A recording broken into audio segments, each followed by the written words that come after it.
Mega Grace Sound Vuma FM. It's 6 minutes before Gabriel Sithole Nzokoloko kanye noPhindi K kanye ngalesi sikhathi ngisuke sengithi bamba sengiyavala ekseni.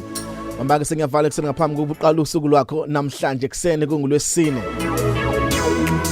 Lilodwa iverse engizokufundela lona uLuke 23 verse 34 kuphela bese ngiyavala namhlanje ekseni bamba sengiyavala.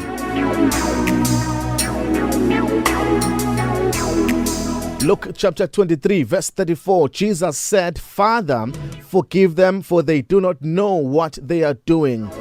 Lona verse ngicela ukufundela lona namhlanje ekseni uJesu ukhuluma la nabantu akade bemhlasela kade bemshaya kunzima uthi amazwi awakhulumayo baba baxolele ngokuba abakwazi abakwenzayo. Lamazwi iwona amazwi okuqala uJesu awakhuluma ngesikhathi esiphambanweni futhi wona vele uJesu ayewazela emhlabeni ukuthi ezoxolela abantu uthi baba baxolele ngoba abakwazi abakwenzayo. Khona ezinye izinto uJesu bengeke yifulfill kube kuthiwa lamazwi akazange wakhulume. Khona iministry uJesu ayizele emhlabeni engeke iziphumelele kube kuthiwa lamazwi akawazange washo athi baba baxolele. Ukube lamazwi akawakhulumanga ukuze kwakhe emhlabeni kwakuyobonakala ngathi kuyize ukuba kashonga ukuthi baba baxolele kuba kazange ebaxolele. Ufuna ukuthi namhlanje ekseni kukhona ezinye izinto engabe isamile kodwa seyifile ngenxa ukuthi kuhluleke ukuthi kuphume lamazwi asho uJesu. Kukhona abanye abantu angabe basendawonye manje mhlambe futhi ngabe sabaze bashada, abanye ngabe sikhuluma nje ba celebrate iminyaka e5 beshadile ukuba bakwazi ukusebenzisa lamazwi athi baxolele nokuthi ngiyaxolela. Ukhona abanye okufanele ngabe manje baqashe emsebenzini ephezulu nemkhulu ukube bakwazi ukufunda lamagama okuxolela. Leli gama ngalibona lincane lilulana kodwa iimpact yalo inamandla ngendlela emangalisayo. Khona into eshodile kubantu kwashoda ukuxolela. Makungekho ukuxolela ubona abantu ngisho benemali bebulalana ngoba khona into esuke yashoda kwashoda into ethi ngiyaxolela. Khona omakhelwane abangangenelana abangakhulumisani, khona nemndeni engazwani kuyimanje hayi ukuthi kushodeni khona yonke into imali ikhona futhi abanye bayasebenza kodwa kushode nje ukuxolela ngoba akekho ufuna ukuxolela omunye umuntu. Ukhona abanye njengamanje ngabe sebathola nama promotion emsebenzini kodwa into ebabambile iyodwa bahluleke ukuxolela.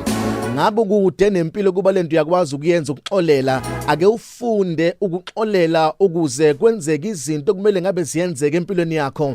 Khona abantu njengamanje baze baya namhlanje baya enkantolo bayosayina ama divorce papers. Into nje eshodile ukuthi bahluleke ukuthi bexolelane bese beyaqhubeka nomshado wabo.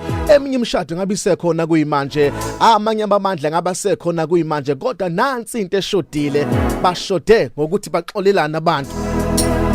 Khona izinto ezinamandla uNkulunkulu ngabe usezenzile ezimpilweni zabantu abathile kodwa zibanjwe into eyodwa bahlula amazwi asho uJesu oqala esiphambanweni ukuthi ngiyaxolela. Abanye balindela abantu bezoxolela bona bengaxolile. Funda wena ukuxolela noma bengaxolisi ngoba lokhu ukuxolela ikhona kuphethe ukhiya ukuvula iminyango yakho. Abanye sikhuluma nje bashiya amabandla bavula amabandla abo ngoba basabe ukuphimisela leli gama lokuxolela. Omunye akakhulumisani noma wakhe ngoba nje nanti igama eliyinkinga ukuthi ma ngiyaxolela ngowakwenza mntanami ngiyaxolela ngokuthi wangihlaza. Abanye bafundisa bangenelani abakhulumisana bafonelana mabebonana nje kusuka umsindo iyodwa into eshodayo ukuthi bekhulumela amazwi uthi ngiyaxolela nami ngiyaxolela nami ngiyaxolisa bese kuyaphambili. Njengamanje kukhona ngisho namaqembu ezepolitiki avulwa ngenxa ukuthi abantu bahluleke ukusebenzisa leli gama lokuxolela. Nje ngabe sikude nempilo eziningizimu Afrika, ngabe sikude nempilo njengebandla likaKristu kodwa nansi into esalile sihluleke ukusebenzisa igama elilodwa ukuxolela nokuxolisa nokubaxolela noma bengaxolisanga ngoba bazange bezocela uxolo kuJesu abantu ababembethela kodwa uyena wathatha isinqumo wathi noma bona bengaxolisi kodwa mina ngizoxolisa ngoba ngenzeli bona kodwa ngenzela mina. Ngiyacela namhlanje ekseni ke ubaxolele nabangaxolisanga, ke ubaxolele mhlambe enye yezinto eyenza umkhuleko wakho ungaphendulwa uhluleke ukwenza lenkonzo yokuxolela. Igama lami nguPhumlani ngwaNkwanyana isibongo. This is Mega Grace Hour on Vuma FM. You are blessed, you are favored and you are set apart. Good morning Mega Grace Nation.